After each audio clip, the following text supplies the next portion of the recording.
Here's a quick video on how to install a shade sail for your home. So every home is different, but you have to figure out how you're going to mount this to your home or to poles or whatever you want to attach it to. In my case, I'm using some simple L brackets with some concrete block anchors that I'll screw into the wall here. So I'm going to mark my hole with a Sharpie. Then I'm going to drill out the hole and install these anchors that you see right there, which have a little bit of epoxy that goes in first to hold them extra tight. Then you pound the anchor in just like that.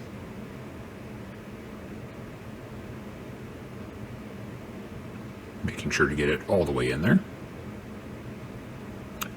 And then use a box wrench or crescent wrench or whatever you got to tighten it down, which compresses the little lead anchor at the end and makes it snug.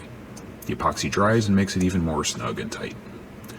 For the top hole, I'm just using a Tapcon just to kind of give it a little extra support. And there we dig some post holes. And then we will pour some concrete in there, throw a little water in. The pole sets up really quick with that quick dry post hole mix. We have a level on hand to make sure everything is level as we go. And in minutes, it's dry and done.